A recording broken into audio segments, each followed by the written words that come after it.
Hi friends, welcome to my channel. ఈరోజు ఎపిసోడ్లో విక్రాంత్ బలవంతంగా అతిథి మెడలో తాళి కట్టనున్నాడా?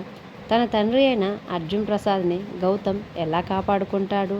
బెనర్జీని పట్టుకొని బాక్స్ని ఆర్మీ వాళ్ళకి అందజేయనున్నారా లేదా అనేది ఎపిసోడ్ రివ్యూలో తెలుసుకుందాం. ఇక ఎపిసోడ్ రివ్యూలోకి వెళ్తే అతిథి గుడి చుట్టూ ప్రదక్షిణలు చేస్తూ అమ్మవారిని తలుచుకుంటూ ఎలాగైనా గౌతమ్ తన భర్త కావాలని, తన మెడలో తాళి కట్టాలని అమ్మవారిని మొక్కుకుంటూ గుడి చుట్టూ ప్రదక్షిణలు చేస్తూ ఉంటే అప్పుడే అక్కడికి అతిథి చేస్తున్న ప్రదక్షిణలకు ఎదురుగా విక్రాంత్ వచ్చి నిలబడతాడు. నువ్వా ఏంటిక్కడ అని అతిథి అంటూ ఉంటే అప్పుడు విక్రాంత్, నీకోసమే వచ్చాను, నేను నిన్ను ప్రేమిస్తున్నానని, నిన్ను పెళ్లి చేసుకోవాలని ఎప్పటి నుంచో చెప్తూనే ఉన్నాను కదా, దానికి నీ ఆన్సర్ ఏంటి అని అతిథిని అడుగుతూ ఉండేసరికి అప్పుడు అతిథి కూడా చాలా కోపంగా, నీకు కూడా నేను ఎన్నోసార్లు చెప్పాను, నా మనసులో గౌతమ్ తప్ప వేరొక మనిషికి స్థానం లేదు అని, ఎందుకు ఇలా పదే పదే అడుగుతున్నావు, ఇలా విసిగిస్తున్నావు, పక్కకు తప్పుకుంటే నేను ప్రదక్షిణలు చేసుకోవాలని అతిథి కూడా అంతే కోపంగా విక్రాంత్తో చెప్పేసరికి అప్పుడు విక్రాంత్, ఇంకా నీకు ఎన్నిసార్లు చెప్పినా కానీ అర్థం కాదు, గౌతమ్కి ఆల్రెడీ పెళ్ళైపోయింది,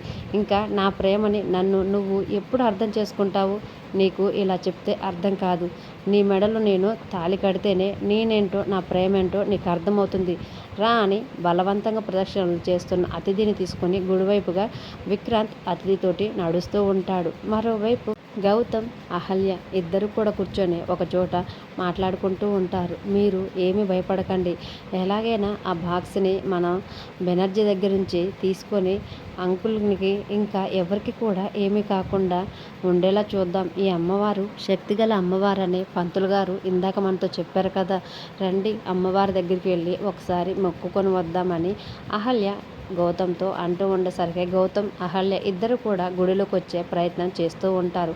అప్పుడే వాళ్ళకి ఎదురుగా విక్రాంత్ గుడిలోకి తీసుకువచ్చి అతిథిని ఎదురుగా అమ్మవారి సాక్షిగా అతిథి మెడలో తాళి కట్టే ప్రయత్నం చేస్తూ ఉంటే అతిథి మాత్రం బలవంతంగా తనకిష్టం లేదని తన రెండు చేతులను కూడా అడ్డుపెట్టి విక్రాంత్ని మెడలో తాళి కట్టనీయకుండా చేస్తూ ఉంటుంది. అయినా సరే విక్రమ్ బలవంతంగా మెడలో తాళి కట్టే ప్రయత్నం చేస్తూ ఉంటారు. అదంతా చూసి గౌతమ్, అహల్య ఇద్దరు ఒక్కసారిగా షాక్ అయి వెంటనే గౌతమ్ కోపంతో విక్రాంత్ దగ్గరకు వచ్చి మెడలో తాళి కట్టబోతున్న విక్రాంత్ని గుంజి ఒక్కటి చెంప మీద కొడతాడు. దాంతో విక్రాంత్ కోపంగా గౌతమ్ వైపు చూస్తూ ఉంటాడు. ఏంటి పిచ్చి పని అని గౌతమ్ కోపంగా అంటూ ఉండేసరికి, నాకు తనంటే చాలా ఇష్టం, ఎన్నోసార్లు చెప్పి చూశాను, అయినా కానీ నా మాట వినటం లేదు, అందుకే తనేంటో తన మనస్తత్వం ఏంటో తెలుసు కాబట్టి నేను ఈరోజు తాళి కట్టే ప్రయత్నం చేస్తున్నాను. అయినా వాళ్ళ మమ్మీకి నాకు ఇద్దరికి ఇష్టమే, మా మధ్య బిజినెస్ డీలింగ్స్ కూడా జరిగిపోయాయి, ఇప్పుడు నువ్వెందుకు నన్ను ఆపుతున్నావని విక్రాంత్ చాలా కోపంగా గౌతమ్తో అంటూ ఉండేసరికి, అసలుకి అతిథికి ఇష్టం ఉందో లేదో కనుక్కున్నావా, అతిథికి ఇష్టం ఉండక్కర్లేదా అని గౌతమ్ అంటూ ఉంటే అప్పుడు అతిథి, అవును గౌతమ్, నాకు ఇష్టం లేదని చెప్తున్నా సరే ఇలా బలవంతంగా నా మెడలో తాళి కట్టే ప్రయత్నం చేస్తున్నాడు, ఇప్పుడు చెప్తున్నాను చూడు విక్రాంత్, ఇప్పుడే కాదు జన్మ జన్మలకి గౌతమే నా భర్త, తను నా మనసులోనే ఉంటాడు, నేను వేరొక వ్యక్తికి స్థానం ఇవ్వలేను అని అంటూ ఉంటే అప్పుడు అహల్య కూడా, అయినా తనకి ఇష్టం లేదని చెప్తుంది కదా అండి, అలా బలవంతంగా తాళి కడితే ఎలా అని అంటే, విక్రాంత్ మీరందరూ ఇక్కడికి ఎందుకు వచ్చారో, మీరు ఏ పని మీద వచ్చారో, మీ స్వభావం ఏంటో మొత్తం కూడా నాకు తెలుసు, నువ్వు మీరా కాదు, ఎవరో అన్న సంగతి కూడా నాకు తెలుసు, నాకు టైం వచ్చినప్పుడు ఖచ్చితంగా మీ గురించి మొత్తం బయట పెడతాను, అప్పుడే నేను మీ అందరికి ఎదురుగా అతిథి మెడలో తాళి కడతాను, ఇది మాత్రం నిజం అని చెప్పి కోపంగా వెళ్ళిపోతాడు. తర్వాత గౌతమ్ అతిథితోటి, అయినా అతను మంచి వ్యక్తే కదా, తనని పెళ్లి చేసుకుంటే నీ లైఫ్ చాలా హ్యాపీగా ఉంటుంది కదా, ఎందుకు పెళ్ళికి ఒప్పుకోవడం లేదు అని గౌతమ్ అతిథితో అడుగుతూ ఉండేసరికి అప్పుడు అతిథి మాత్రం, గౌతమ్ నువ్వేనా ఈ మాట అంటుంది అని అంటూ ఉంటే, అవును నేనే అని ఇంకా ఏదో చెప్పబోయే ప్రయత్నం చేస్తుంటే అప్పుడే గౌతమ్కి ఒక ఫోన్ వస్తుంది. గౌతమ్ ఫోన్ తీసి చూసేసరికి అది తన ఫ్రెండ్ ఆకాష్ది. వెంటనే ఫోన్ లిఫ్ట్ చేసి, చెప్పరా ఆకాష్ అని గౌతమ్ అంటూ ఉండేసరికి, రే గౌతమ్, ఇప్పుడు నేను చెప్పేది నువ్వు ఏమాత్రం కూడా టెన్షన్ పడకుండా కూల్గా విను అని వెంటనే బాక్స్ గురించి ఆలోచించి అంకుల్కి స్ట్రోక్ వచ్చిందిరా అని చెప్తాడు. ఆ మాట వినగానే గౌతమ్ ఒక్కసారిగా షాక్ అవుతూ ఇప్పుడు ఎలా ఉందిరా, నాన్నకి ఎలా ఉందిరా అని చాలా టెన్షన్ పడుతూ అంటూ ఉండేసరికి, నువ్వు వస్తే కానీ అంకుల్ పరిస్థితి నార్మల్ అయ్యేలా లేదురా, నువ్వు తొందరగా వచ్చి అంకుల్కి సర్జరీ చేస్తేనే బ్రతికేలా ఉన్నారా అని చెప్తూ ఉండేసరికి ఒక్కసారిగా ఆ మాట విని గౌతమ్ కుప్పకూలిపోతాడు. ఏమైంది సార్, ఏమైంది, ఇప్పుడు అర్జున్ ప్రసాద్ సార్కి ఏమైందని అహల్య పక్కనే ఉండి గౌతమ్ని అడుగుతూ ఉండేసరికి, నాన్నకి హార్ట్ స్ట్రోక్ వచ్చిందంట అండి అని చెప్తూ ఉండేసరికి అతిథి అహల్య ఇద్దరు కూడా ఒక్కసారిగా షాక్ అవుతూ ఉంటారు. ఇప్పుడు ఏం చేద్దాం, వెనక్కి వెళ్ళి నాన్నని బ్రతికించుకోవాలా, లేదా ముందుకు వెళ్ళి ఆ సీక్రెట్ బాక్స్ తీసుకొచ్చి నాన్న పరువు నిలబెట్టాలా, నాకు ఏం చేయాలో అర్థం కావటం లేదండి అని గౌతమ్ చాలా బాధపడుతూ ఏడుస్తూ ఉంటే, అతిథి మాత్రం ఇంకా నువ్వు ఏం ఆలోచించొద్దు గౌతమ్, పద ఇప్పుడే మనం హైదరాబాద్కి వెళ్ళి హాస్పిటల్కి వెళ్ళి సర్జరీ చేసి అంకుల్ని బ్రతికించుకుందామని అతిథి గౌతమ్తో అంటూ ఉంటుంది. అలా వాళ్ళు బాధపడుతూ ఆలోచిస్తూ ఉండేసరికి అప్పుడే వాళ్ళకి ఎదురుగా బెనర్జీ ఒక కారులో డ్రైవ్ చేసుకుంటూ వెళ్తూ ఉంటాడు. అది చూసి అహల్య, సార్ అగో బెనర్జీ కార్ డ్రైవ్ చేస్తూ వెళ్ళిపోతున్నాడు, అది బెనర్జీ కారే అని చూపిస్తూ ఉండేసరికి ఆ గౌతమ్ ఇంకా ఈ ఛాన్స్ని మిస్ చేసుకోవద్దు, ఎలాగైనా గౌతమ్ని పట్టుకొని ఆ బాక్స్ తీసుకోవాలని వెంటనే ముగ్గురు కలిసి కారులో కూర్చొని ఆ కార్ని చేస్తూ ఉంటారు. గౌతమ్ వాళ్ళని చూసిన బెనర్జీ ఎస్కేప్ అయ్యే ప్రయత్నం చేస్తూ ఉన్నా కానీ బెనర్జీ పారిపోవటానికి తనకి ఎక్కడ కూడా సరైన దారి కనిపించక ఇబ్బంది పడుతూ ఉంటాడు.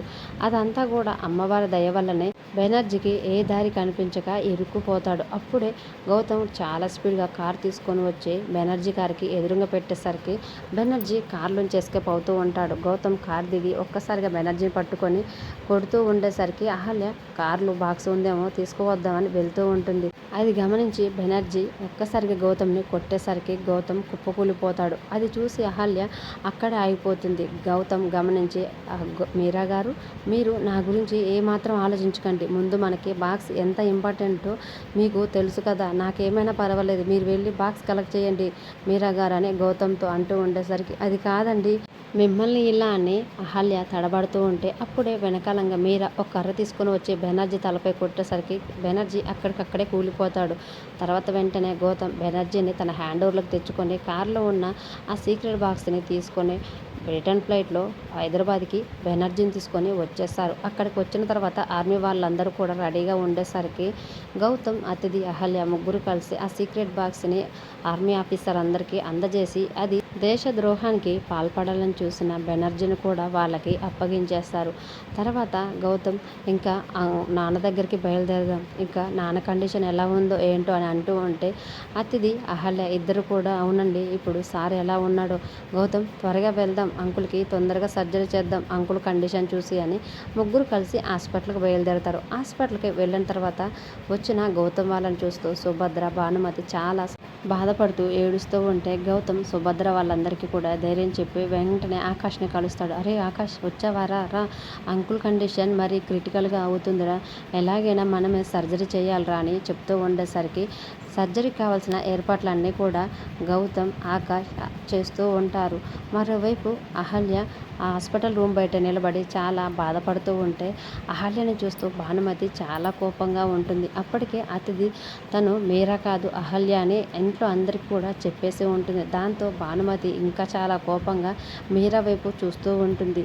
ఈలోపు ఆకాష్, గౌతమ్ ఇద్దరు కలిసి అర్జున్ ప్రసాద్కి హార్ట్ సర్జరీ చేసి సర్జరీని సక్సెస్ఫుల్గా కంప్లీట్ చేసేస్తారు. తర్వాత వెంటనే ఆకాష్ హాస్పిటల్ రూమ్ నుంచి బయటికి వస్తుంటే సుభద్ర, బాబు ఇప్పుడు అంకుల్కి ఎలా ఉంది, డేంజర్ తప్పినట్టేనా, తన కండిషన్ ఎలా ఉంది అని సుభద్ర ఆకాష్ని అడుగుతూ ఉండేసరికి ఆకాష్, ఇంకా don't worry aunty, uncle out of danger, చాలా సేఫ్గా ఉన్నారు, ఇంకొంచెం సేపట్లో స్పృహ కూడా వస్తుంది, మీరు వెళ్ళి మాట్లాడవచ్చు అని చెప్పేసరికి భానుమతి, సుభద్ర, అహల్య అందరూ కూడా చాలా సంతోషపడుతూ ఉంటారు.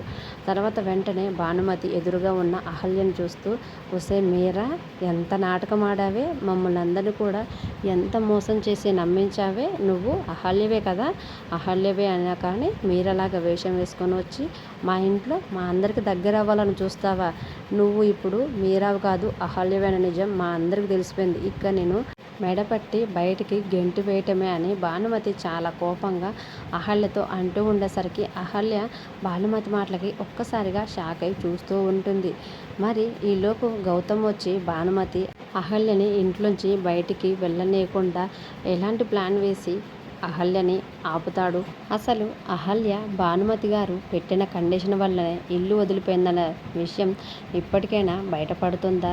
అది తెలిసిన తర్వాత గౌతమ్ ఎలాంటి నిర్ణయం తీసుకుంటాడు అనేది అప్కమింగ్ ఎపిసోడ్లో చూద్దాం.